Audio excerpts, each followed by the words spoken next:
Assalamualaikum warahmatullahi wabarakatuh. Selamat datang kembali di channel Pen and Fashion, channel yang menyuguhkan video cerita bergambar seputar misteri. Simak terus video dari kami.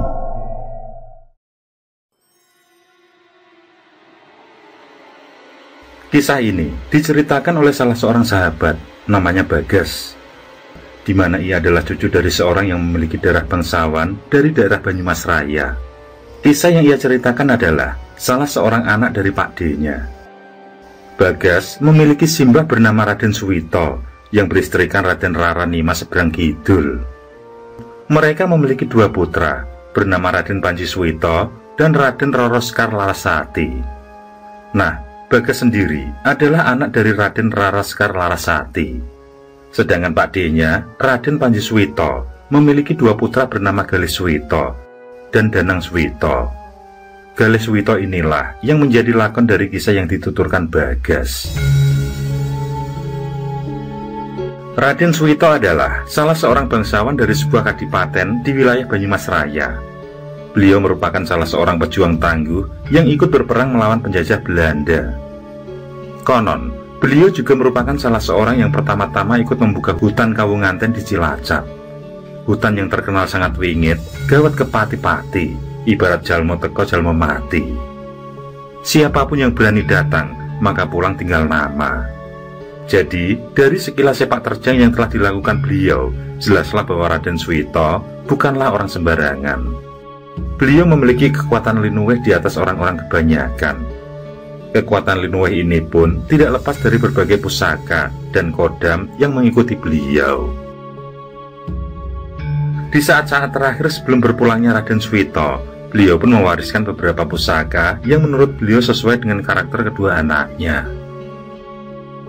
Tentu pusaka yang diwariskan bisa bermanfaat untuk keperluan-keperluan sosial, seperti membantu orang melahirkan, pusaka untuk mengobati orang yang digigit ular berbisa, serta pusaka-pusaka untuk ini itu yang sifatnya menolong dalam kebaikan. Anak pertama beliau, Raden Panji, mendapatkan beberapa pusaka, di antaranya sebuah keris lok pitu yang sering dipakai untuk mengobati luka gigitan ular berbisa. Keris lok telu yang sering dipakai saat ada orang mengalami patah tulang, kesleo, dan semacamnya. Raden Panji juga diwarisi sebuah batu akik berwarna biru tua yang konon berkhasiat untuk membantu orang-orang yang terkena teluh dan santet. Sedangkan Raden Roro Sekar Larasati mendapatkan sebuah cundrik yang konon berkhasiat juga untuk membantu orang-orang yang terkena teluh atau guna-guna. Di samping juga diwarisi sebuah batu akik berwarna merah terang yang konon berkhasiat untuk membantu orang-orang yang kesulitan dalam melahirkan. Dan entah ini memang kebetulan saja atau memang khasiat itu nyata, namun Bagas saat ini berprofesi sebagai dokter spesialis kandungan, dan batu akik warisan itu sedari kuliah sudah ia pakai. Sedangkan saudara sepupunya, Danang, ia mendapat sebuah warisan keris lok telu yang disebutkan oleh ayahnya berkhasiat membantu orang-orang yang mengalami patah tulang, salah urat, salah kejepit, dan semacamnya. Lagi-lagi, entah hanya karena kebetulan semata atau memang benar-benar fungsi khasiat itu memang nyata. Nyatanya, Danang sukses sebagai seorang ahli terapi di sebuah klub olahraga. Sedangkan Galih, anak pertama dari Raden Panji, justru memiliki pusaka lain yang sebenarnya sangat dilarang oleh sang ayah. Kalau kamu tidak bisa mengendalikan pusaka itu, maka alam pikiranmu lah yang akan dikuasai. Jika itu terjadi, kamu bisa mencelakai orang lain, bahkan bisa mencelakai dirimu sendiri. Sang ayah pun meminta pusaka yang dicuri anaknya untuk dikembalikan. Namun Galih berdalih bahwa ia masih mampu mengendalikan pusaka yang ia pilih. Pusaka itu berbentuk keris yang panjangnya tidak lebih dari 5 cm. Khasiatnya konon untuk kekebalan tubuh. Sewaktu hidupnya dulu, Raden Suwito memang seorang pejuang kemerdekaan. Pusaka semacam ini tentunya sangat diperlukan dalam melawan penjajah. Pusaka itu Galih ambil dari kotak penyimpanan sesaat sebelum Galih dipecat dari pekerjaannya karena kasus penganiayaan. Setelah dipecat, Galih juga harus masuk bui beberapa tahun. Bukan bertobat, tapi di dalam tahanan, Ia yang selalu menang saat berkelahi justru menjadikannya raja di dalam penjara. Penjahat kelas teri sampai para perampok dan pembunuh tersadis pun bisa dibuat patah tulang oleh Galih. Kemampuannya dalam berkelahi sekaligus memimpin membuatnya banyak memiliki anak buah. Tidak sia-sia aku memiliki pusaka ini, begitulah pikir Galih. Setelah keluar penjara, Galih yang belum juga mendapat pekerjaan justru memulai karir sebagai penjahat kecil-kecilan. Hasil dari latihan mencopet di dalam sel ia praktekkan. Sekali dua kali, awalnya nyaris ketahuan. Belumlah semulus tangan-tangan dewa yang sudah malang melintang di bis atau angkutan umum. Sukses menjadi pencopet, Galih pun bosan. Terkadang, uang yang ia dapatkan hanya recehan saja. Apalagi setoran dari beberapa anak buahnya, ia rasakan sangat jauh dari harapan untuk bisa hidup mapan. Seperti yang ia lihat pada Danang, sang adik, yang bisa hidup mapan sebagai seorang ahli terapi. Danang yang sudah menunaikan ibadah haji, bahkan membuka praktek pengobatan gratis pada hari-hari tertentu. Rasa iri hati akan kesuksesan Danang pun semakin berkobar. Namun iri hati itu bukannya ia gunakan untuk melanjutkan kerja keras dari jalur yang halal. Galih malah semakin meningkatkan levelnya sebagai seorang penjahat. Selain itu, ia sebenarnya juga masih memiliki dendam pribadi saat dulu masih mengajar sebagai guru. Galih pun teringat kejadian yang membuatnya harus mendekam di penjara. Ia memiliki murid bernama Andri. Agak nakal memang, terkenal beling dan kerap memalak teman-temannya. Secara kebetulan, Andri adalah anak dari Pak Rohim, seorang guru juga di sekolah yang sama. Pada suatu hari, Galih mendapati Andri sedang menganiaya murid lain. Galih pun dibawanya ke guru BK. Rupanya Andri yang memang sudah sangat keterlaluan, justru menantang Galih dan guru BK di sana. Seketika itu, emosi Galih tidak tertahankan. Andri pun ia tampar. Rambut yang gondrong segera ia pangkas dengan asal-asalan. Galih berdalih bahwa sebagai murid, sikap Andri memang sudah sangat keterlaluan. Maka tindakannya ia rasa sudah sangat terukur. Rupanya sang murid merasa tidak terima. Saat itu juga ia melapor pada bapaknya, Pak Rohim. Mendapati rambut anaknya acak-acakan seperti orang kurang waras, Pak Rohim pun naik pitam. Bukannya mencari tahu kebenaran atas dasar alasan apa anaknya ditampar dan dicukur sedemikian rupa, ia malah langsung mencari Galih. Saat itu, Galih sedang berada di kelas karena sedang memberikan pelajaran teori. Tanpa permisi, Pak Rohim langsung masuk kelas dan melakukan pemukulan pada Galih. Galih yang merasa jauh lebih muda, tentu tidak memberikan perlawanan. Apalagi saat itu, ia sedang mengajar. Murid-murid yang awalnya sedang berkonsentrasi pelajaran, seketika langsung ramai.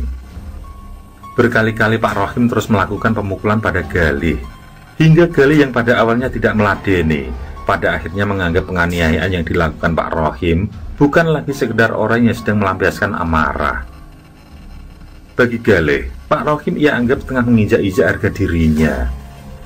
Merasa berkali-kali kena pukulan dan tanpa membalas, Galih pun hilang kesabaran.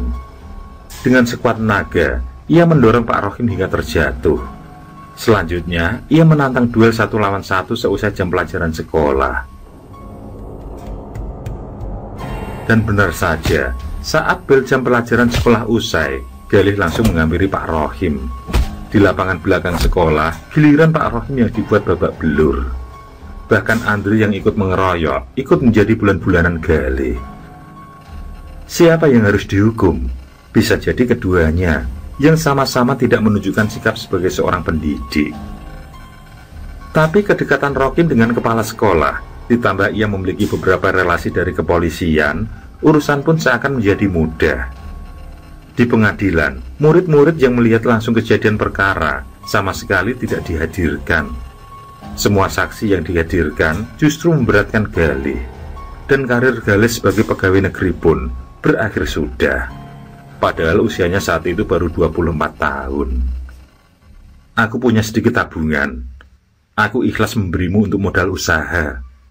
Dulu kamu bisa sukses ternak ayam Bangkok, beternak bebek, entok, bahkan lele. Aku pengen kamu kembali seperti dulu, Mas.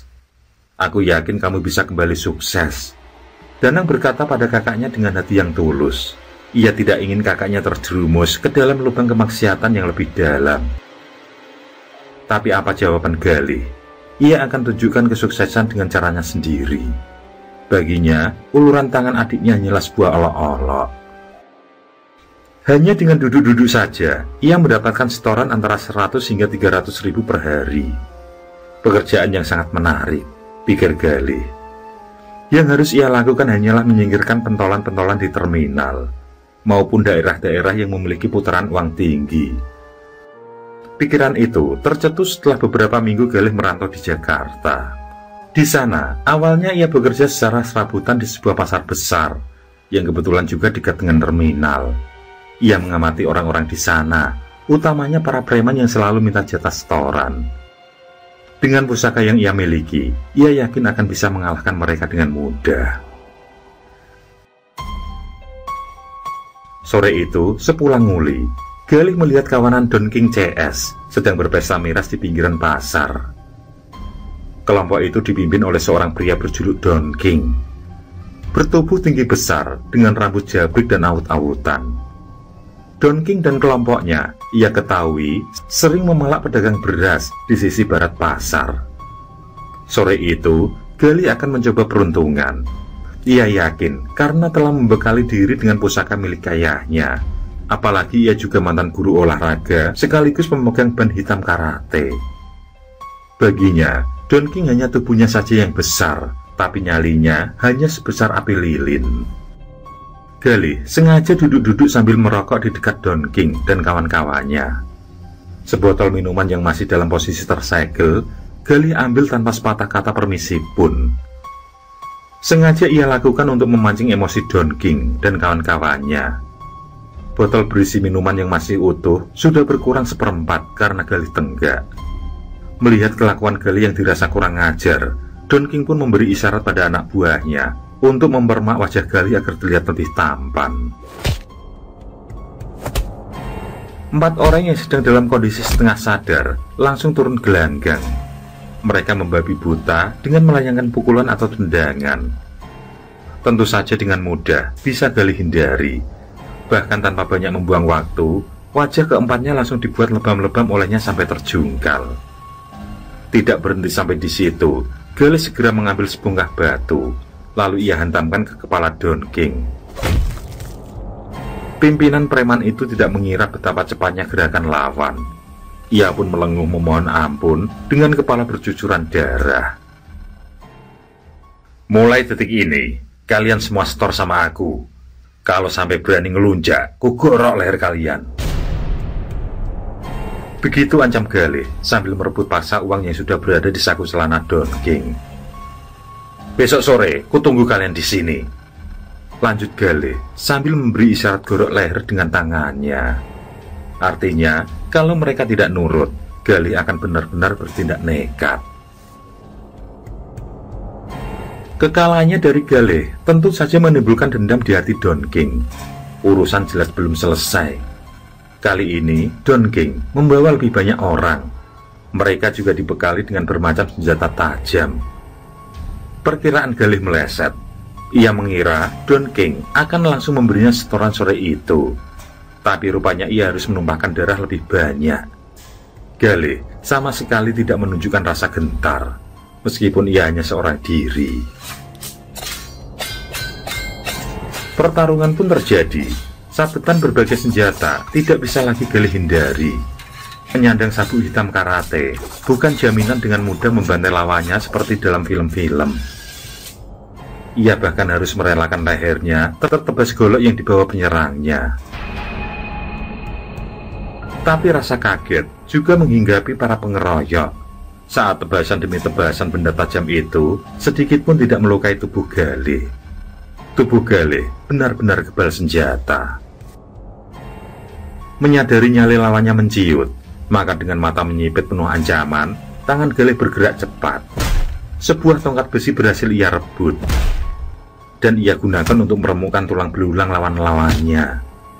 Beruntung bagi mereka yang berhasil melarikan diri, namun naas bagi mereka yang terlanjur tumbang. Dengan sadis, Galih mementungi kepala mereka hingga darah keluar dari lubang hidung dan telinga. Masa kekuasaan Don King pun berakhir. Laki-laki tinggi besar itu dikirim Galih ke rumah sakit karena tidak mau menyerah. Maka Galih sang penguasa pasar sisi barat pun telah dimulai. Setiap sore, ia meminta anak buahnya untuk menyetor sejumlah uang. Benar-benar pekerjaan yang sangat enak. Ingin apapun tinggal perintah anak buahnya. Ia menikmati sebagai raja kecil. Nanti ia akan membuat perhitungan dengan para penguasa di sisi pasar yang lain. Tumbangnya Don King tentu saja membuat gempar pentolan preman yang lain. Don King dikenal sebagai salah seorang preman yang terkenal bengis dan susah ditaklukkan. Apalagi saat para pentolan tahu bahwa orang yang mengalahkan Don King hanyalah kuli panggung yang sering mereka lihat. Kuli panggul si anak kampung.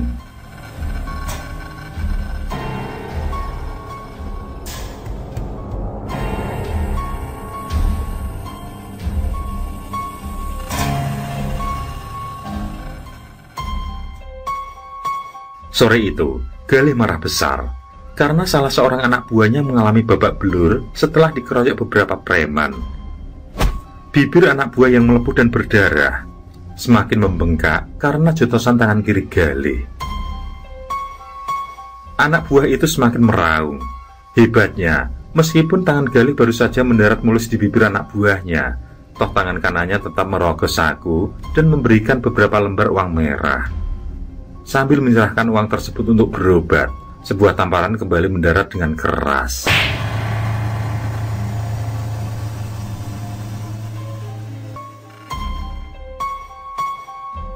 Malam harinya, tanpa ditemani seorang pun anak buahnya, Galih berkeliling pasar. Siapa tahu ia berjumpa dengan kelompok yang telah berani mempermak wajah anak buahnya. Sampai akhirnya harapan Galih terkabul. Di belakang pasar dekat terminal, ia bertemu dengan kawanan Andy Pitbull, orang yang kata anak buahnya bertanggung jawab atas penganiayaan dirinya. Dari namanya saja, sedikit banyak sudah bisa menggambarkan seperti apa orang bernama Andy. Residivis kasus penganiayaan dan perampokan.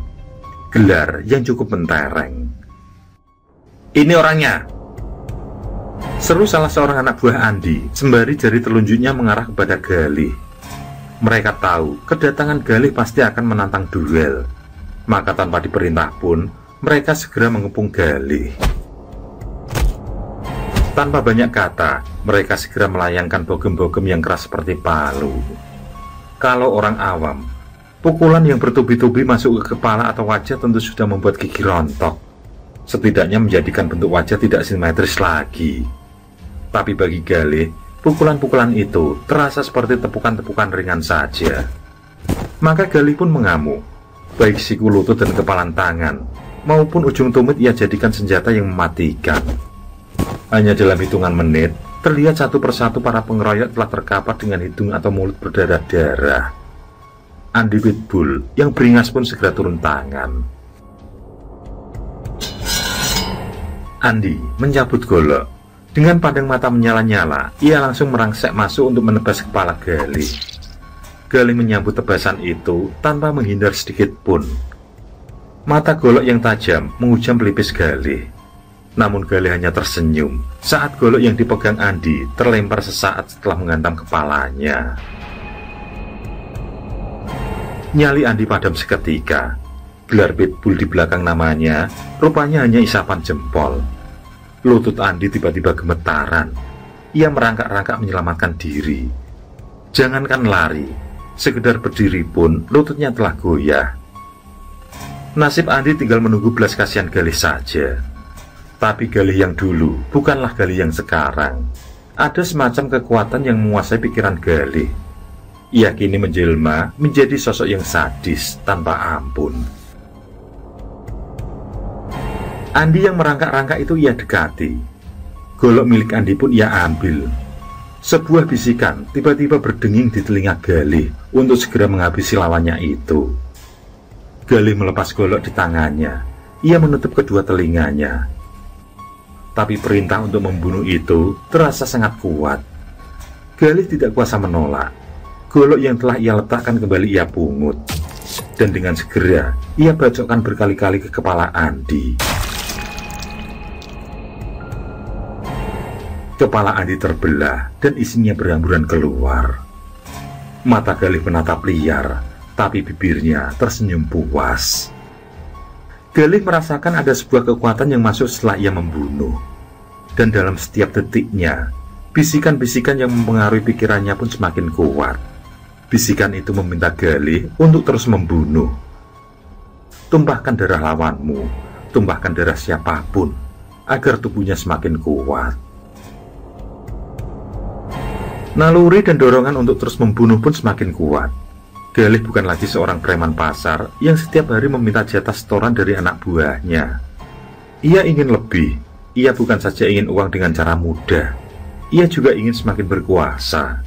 Galih ingin hal yang lebih besar lagi. Ia ingin menjadi perampok yang paling ditakuti. Tidak perlu menunggu waktu terlalu lama. Ia dan anak buah kepercayaannya langsung menargetkan sebuah rumah mewah yang masih berada di sekitaran tempat persembunyiannya. Ia pun membagi tugas. Ada yang mengamati aktivitas pos penjagaan, ada yang menggambar aktivitas penghuni rumah, termasuk beberapa orang penghuni. Ada yang mensurvei jalan untuk melarikan diri setelah aksi, termasuk mengamati titik-titik lokasi yang terpantau kamera pengawas. Semua harus dilakukan dengan cermat dan dengan presisi tinggi. Maka hari itu, pukul 1 dini hari, komplotan Galih dan kawan-kawan menetapkan sebagai jam pelaksanaan. Semua bergerak di posisi masing-masing. Semua harus bisa mengatasi keadaan. Galih memberi peringatan keras pada anak buahnya. Gagal dalam aksi berarti mati. Yang berarti semua harus dilakukan dengan cepat dan tepat. Mobil sewaan telah terparkir tepat di depan gerbang. Anak buah Galih langsung bertindak cepat dengan merusak kamera pengawas. Mereka juga dengan cepat membuka gembok gerbang. Pintu yang terkunci pun dengan mudah terbuka tanpa menimbulkan suara yang berarti. Semua tampak normal, bahkan satpam yang berkeliling komplek pun tidak merasa curiga sedikit pun. Galih dan komplotannya pun segera masuk dan menyebar ke kamar-kamar. Di kamar utama, Galih langsung menyekap pemilik rumah. Ia menodongkan sebilah golok ke leher istri pemilik rumah, sementara sang suami diikat dan disumpal oleh anak buah Galih. Jangan teriak. Tunjukkan di mana kalian menyimpan uang dan perhiasan. Harji Galih sembari menempelkan golok lebih kuat ke leher si istri. Merasa nyawanya terancam, si istri pun menunjuk ke arah lemari. Beberapa gepok uang berjumlah ratusan juta terlihat di sana, termasuk cek dan mata uang asing. Target kali ini adalah seorang pengusaha jual beli mobil. Uang dalam bentuk gepokan itu langsung berpindah tempat. Sementara Galih merasa belum cukup, ia masih minta pemilik rumah untuk menunjukkan surat-surat penting atau benda-benda berharga lain. Maka dalam waktu yang tidak terlalu lama, Galih juga berhasil mengumpulkan perhiasan-perhiasan yang disimpan, termasuk beberapa butir batu permata yang nilainya lumayan tinggi. Puas menjarah harta pemilik rumah, Galih dan komplotan sudah harus keluar dan kabur. Namun tiba-tiba saja telinga Galih berdenging. Sebuah perintah untuk membunuh berdenging masuk ke dalam gendang telinganya. Golok yang masih terhunus di leher si istri seakan mendorongnya untuk segera ia gorokkan. Kesadaran Galih pun serasa hilang. Yang ada dalam pikirannya hanya segera memenuhi perintah yang ia dengar.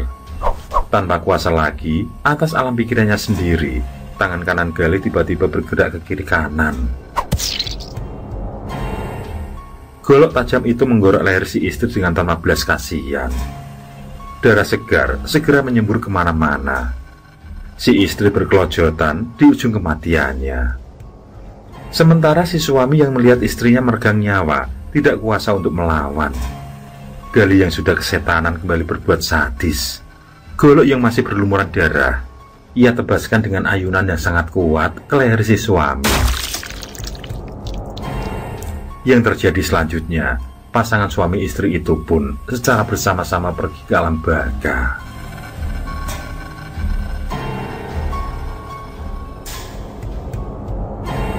Bisikan-bisikan di telinga Galih untuk membunuh semakin kuat ia rasakan.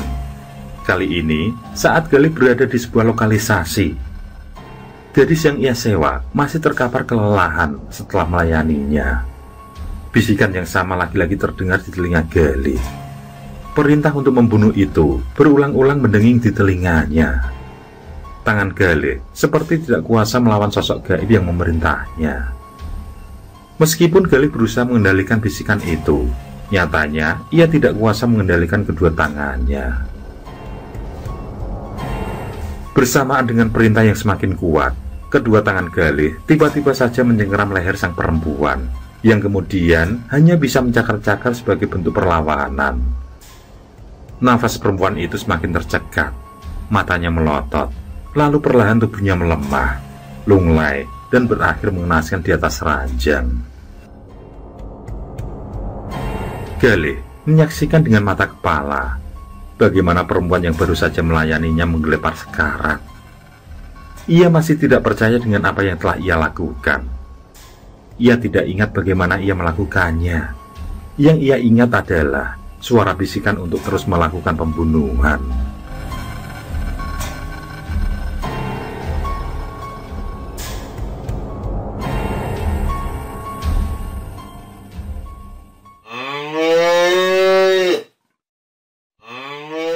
Ia baru saja menjual 15 ekor sapi. Kalau satu sapi seharga 20 juta, berarti 300 juta ia bawa. Uang itu masih dibawa dalam bentuk cash. Kalau menunggu besok, belum tentu uang itu masih ada. Siang itu, seorang anak buah Galih membisikkan sebuah info target kepadanya. Kebetulan, mereka sedang membaur di pasar sapi. Galih pun manggut-manggut, kemudian memberi perintah agar orang tersebut terus diawasi. Target yang dimaksud pun sudah keluar dari pasar. Orang itu mengendarai sebuah mobil Panther berwarna hitam. Ada 5 penumpang ikut bersama sang juragan. Galih memperkirakan kalau orang-orang yang ikut bersama sang juragan bisa jadi adalah para pengawalnya. Galih dan komplotannya mengikuti dengan sangat hati-hati agar target tidak merasa curiga. Hutan jati sudah terlihat dari kejauhan. Di sanalah sebentar lagi pencegatan akan dilakukan. Tidak kurang dari 5 menit kemudian, mobil yang dikendarai Galih memepet Panther yang dikendarai sang juragan sapi. Sopir Panther menyadari kalau mobil yang sedang memepet pasti berniat tidak baik, maka ia berniat tancap gas lebih dalam. Sayangnya, usahanya sia-sia karena dalam beberapa puluh meter ke depan, mobilnya tetap saja berhasil dihadang. Tanpa banyak bicara, Galih dan kawan-kawannya langsung meminta uang yang dibawa sang juragan. Tentu saja sang juragan menolak keras perampasan itu. Bersama para pengawalnya, ia pun mencabut golok. Dalam keadaan yang sangat tersepit, sang juragan dan pengawalnya berhasil keluar dari mobil. Kini, mereka bisa lebih leluasa. 5 melawan 5, dan kesemuanya masing-masing telah menghunus senjatanya. Sebuah sabetan golok yang sangat cepat menyambar lengan Galih. Galih terbahak saat sabetan golok tidak melukainya sama sekali. Sabetan golok juga tepat mengenai lehernya, namun jangankan terpenggal, tergores pun tidak. Hal itu sontak membuat juragan sapi dan para pengawalnya ketakutan. Nyali mereka langsung drop begitu saja. Tapi prinsip tetaplah prinsip.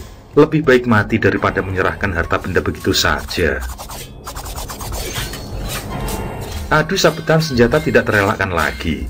Suara dentingan golok yang beradu juga semakin ramai. Sebenarnya, banyak pengendara lewat yang melihat kejadian itu, namun tidak ada satupun dari mereka yang berani mendekat. Perkelahian hidup dan mati yang semula diperkirakan akan berjalan sengit, ternyata hanya bertahan beberapa menit saja. Anak buah sang juragan sapi harus bertumbangan dengan luka-luka yang sangat mengerikan. Salah seorang menggelepar karena kedua tangannya buntung tertebas golok anak buah Galih. Satu lagi meregang nyawa setelah perutnya jebol dan ususnya terburai. Disusul yang lain kehilangan nyawa karena lehernya nyaris putus terbabat. Tinggal sang juragan yang meskipun sudah berlumuran darah, tampaknya masih dibiarkan hidup oleh Galih. Barulah saat anak buah Galih mengatakan kalau uang yang mereka cari sudah didapatkan. Dengan sadis, Galih menghujamkan ujung golok yang runcing ke perut sang juragan. Golok itu bahkan sampai tembus hingga ke punggung. Golok dengan cepat Galih tarik, dan secepat kilat ia ayunkan untuk menebas leher sang juragan. Saking kerasnya tebasan itu, sampai-sampai sang kepala juragan menggelinding terlepas dari badan. Puas beraksi, Galih dan kawan-kawannya pun melarikan diri.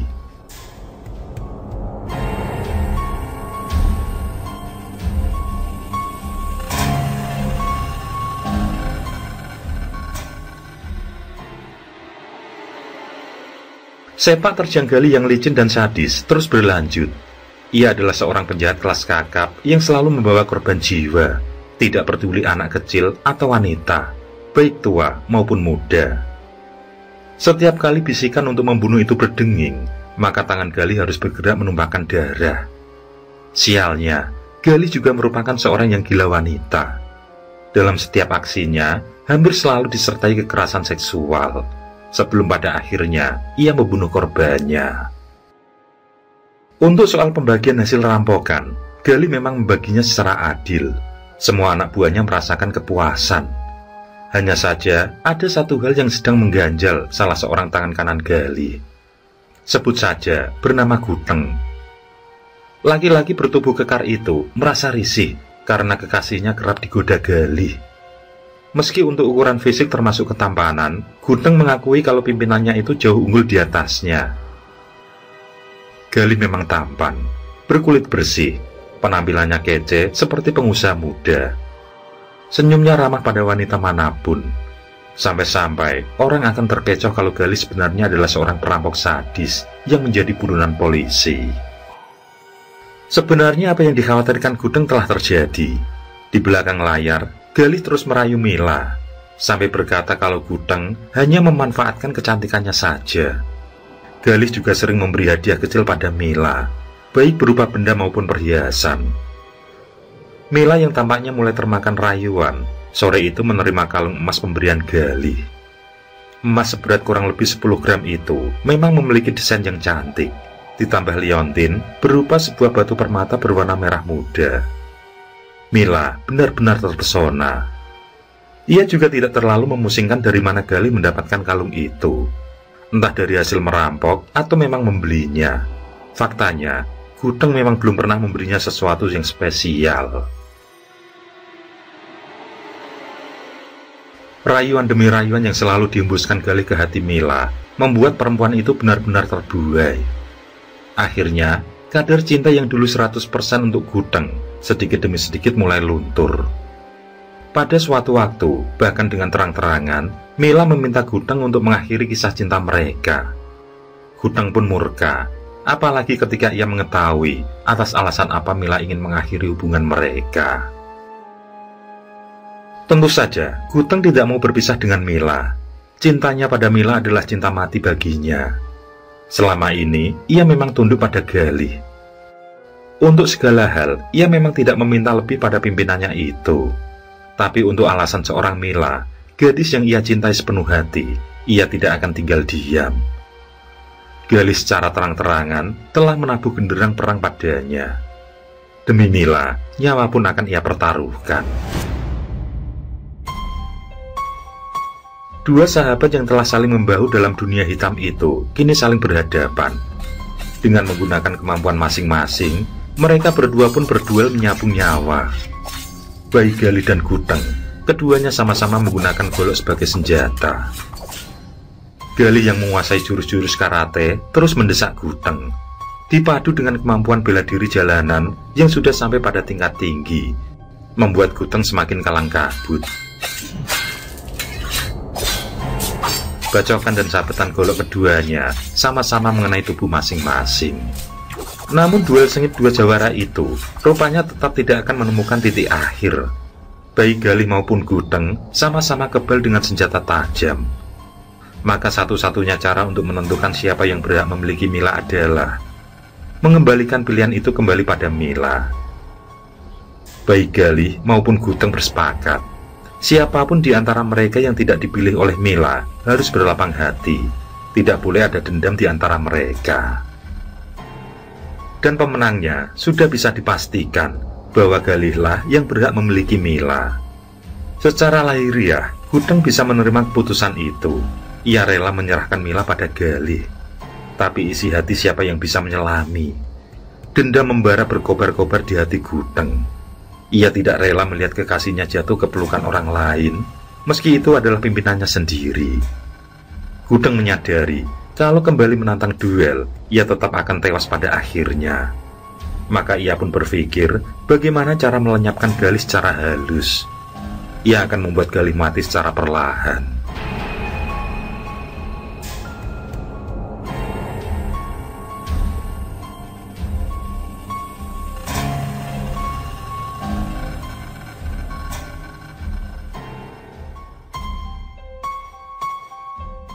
Puncak dari hubungan asmara Galih dan Mila memang berakhir di pelaminan. Namun petaka bagi Galih terjadi saat keduanya hendak melangsungkan malam pertama. Pada saat-saat itulah, Gudeng benar-benar melakukan pembalasan dendamnya. Pusaka milik Galih bukannya tidak bisa menekan seperti biasanya. Kali ini justru kebalikannya. Senjatanya membengkak seperti terkena sengatan tawon. Sakitnya pun luar biasa, sampai-sampai membuat Galih menggelepar.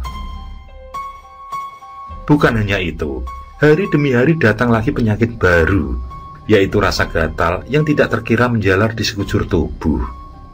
Sehari dua hari, sampai berminggu-minggu, rasa gatal itu tidak kunjung hilang. Malam pertama pun hanya tinggal angan-angan saja bagi Galih. Uang hasil merampok dan kejahatan lain, sedikit demi sedikit terkikis untuk biaya berobat. Tapi sakit yang diderita Galih tidak kunjung sembuh. Tubuhnya yang semula kekar berotot, kini krempeng, tidak ubahnya seperti tulang belulang di laboratorium biologi. Mila pun meninggalkannya. Harta tidak tersisa, wanita pujaannya pun pergi mencampakkannya. Anak buah yang dulu takut padanya, tidak ada seorang pun yang sudi menjenguk. Orang tua dan saudaranya apalagi, ibaratnya kini tidak ada lagi nama Galih dalam daftar nama di kartu keluarga. Semua sirna, menguap seperti embun yang terpapar sinar matahari. Menyesal, bertobat, Galih kini hanya bisa terbaring tanpa teman, tanpa saudara. Tidak ada seorang pun yang sudi membimbingnya untuk kembali ke jalan yang benar. Detik demi detik yang dilalui hanyalah berharap kematian segera menjemputnya. Tapi memang tidak semudah itu. Raganya mungkin sudah tidak bisa apa-apa, tapi nyawanya seakan masih ingin tinggal lebih lama. Galih, yang dulu dengan mudah menebas leher musuh-musuhnya, kini tidak ubahnya singa tua yang tidak lagi memiliki taring dan cakar, hidup segan, mati pun enggan. Betapa cepat nasibnya berubah. Dari seorang jawara, kini berakhir menjadi seorang pecundang. Hingga pada akhirnya, ajal pun menjemput. Kematiannya tidak pernah dikenang.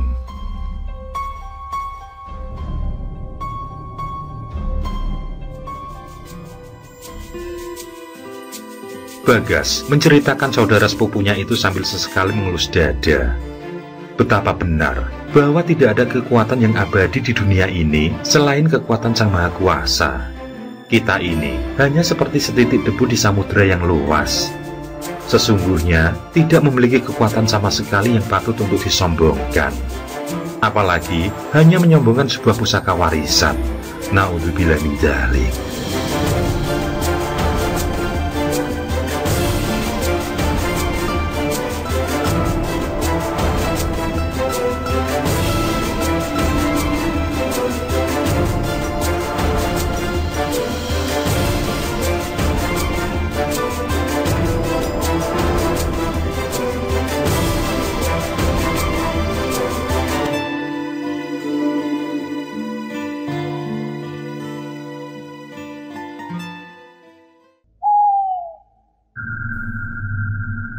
Oke, terima kasih. Semoga kawan-kawan terhibur, dan untuk ke depan, semoga channel ini bisa lebih baik lagi. Akhirul kalam, wassalamualaikum warahmatullahi wabarakatuh. Sesandingan murmat kali milih kanthi pungkasane